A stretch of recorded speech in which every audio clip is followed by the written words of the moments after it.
Sekilas manaqib Kiai Haji Muhammad Nur Salim Asy-Syuja' Al-Hafidz.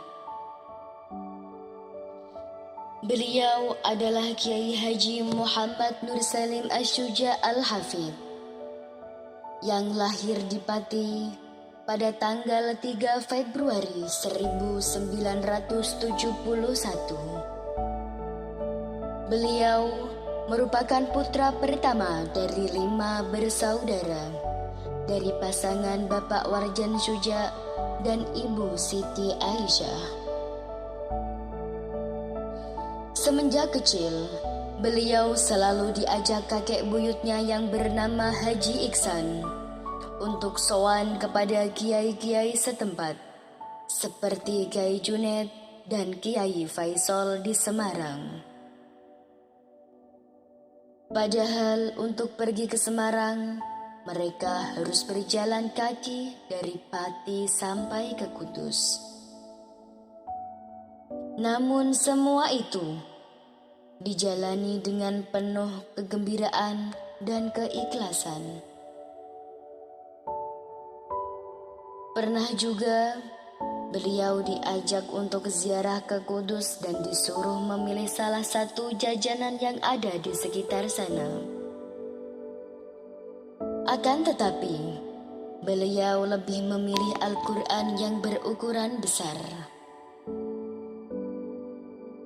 Di masa sekolah, beliau selalu menduduki peringkat pertama di kelasnya dan sudah membiasakan diri untuk puasa Senin Kamis sejak duduk di bangku kelas 2 Madrasah Ibtidaiyah.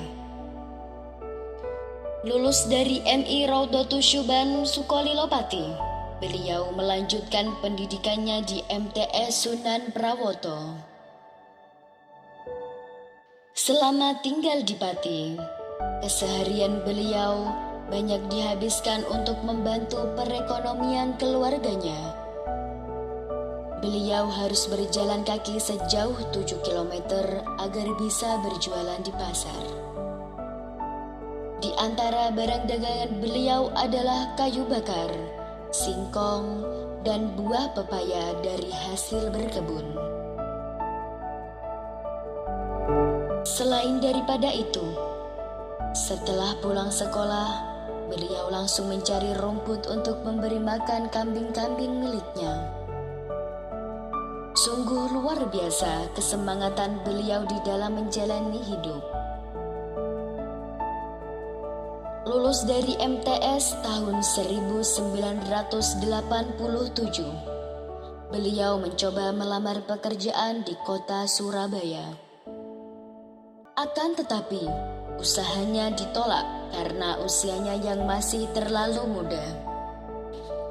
Pada tahun 1990 adalah kali pertama beliau mengenal dunia pondok pesantren. Dengan mengikuti kilatan Ramadan di pesantren Al-Huda Kuaron Gubuk. Kemudian beliau melanjutkan pendidikannya di pondok pesantren Nurul Huda Pahesan yang diasuh oleh Kiai Haji Mahfud. Karena ketekunannya saat mencari ilmu, dalam waktu 4 bulan beliau sudah mahir dalam membaca kitab kuning.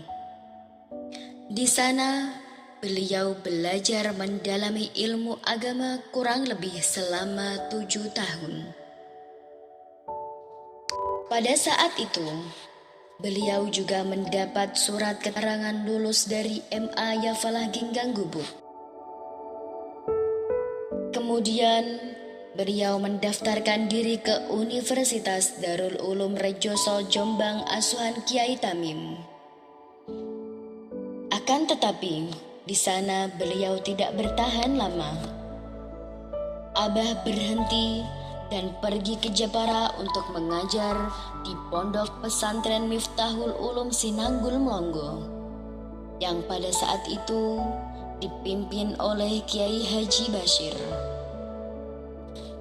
2 bulan mengajar, beliau sudah pindah lagi ke Jakarta di Lembaga Ilmu Pengetahuan Islam dan Arab. Di sana, beliau bertemu dengan Bapak Mahrus putra dari Kiai Haji Mahfud. Oleh Bapak Mahrus, Abah sering diajak ke kantor PBNU untuk bertemu dan Gus Dur. Namun karena beberapa alasan, di Jakarta pun Abah tidak sampai selesai dalam menimba ilmu di perguruan tinggi. Sepulangnya dari Jakarta, beliau sowan kepada Kiai Haji Dimyati Kaliwungu dan Kiai Haji Dullah Salam Kajen. Salah satu pesan dari Kiai Haji Dullah Salam kepada Abah adalah supaya beliau tetap mengaji saja. Hal itu senada dengan pesan dari Mbah Kiai Suudi kakek kandung Abah yang menyuruhnya untuk mengaji. Atas dasar itulah kemudian Abah membulatkan tekad untuk menjadi penghafal Al-Quran.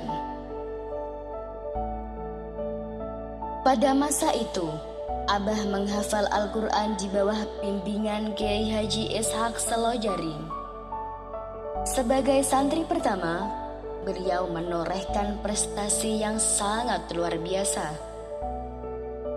Hanya dalam kurun waktu 7 bulan, Abah telah selesai menghatamkan Al-Quran secara bil ghaib di pesantren Al-Azhar Selojari. Hal itu dibuktikan langsung oleh Kiai Haji Ishaq dengan menyuruh beliau simaan 1 khataman. Kemudian sejak saat itu beliau sering diutus menggantikan gurunya untuk menghadiri undangan simaan. Beliau sangat mencintai sang guru, begitu juga sebaliknya.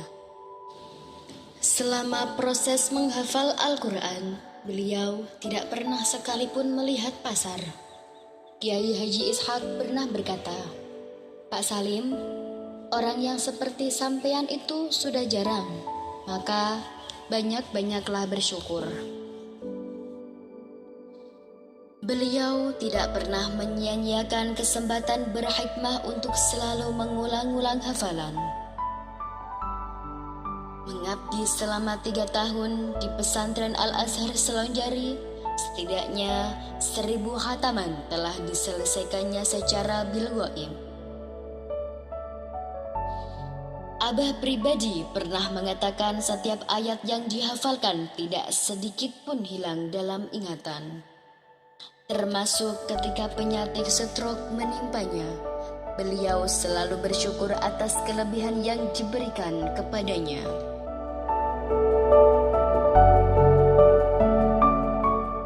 Tahun 1998, beliau menikah dengan Neng Siti Muflihah Al-Hafidhoh, putri Kiai Haji Mahfud. 2 tahun menetap di Pahesan, Abah dan Umi pindah ke desa Mintreng. Di Mintreng, kehidupan bertambah sulit. Abah dan keluarga sangat kekurangan dalam hal ekonomi.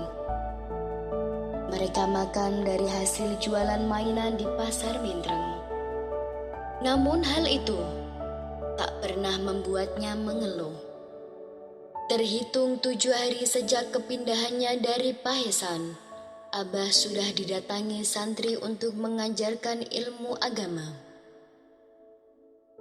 Usai peletakan batu pertama pada tanggal 20 Januari 2002, pesantren yang dulunya bernama Pondok Pesantren Kebonagung kini berganti dengan nama menjadi Pondok Pesantren Nurul Azhar. Sejak saat itu pula, para santri mulai berdatangan untuk belajar di Pondok Pesantren Nurul Azhar.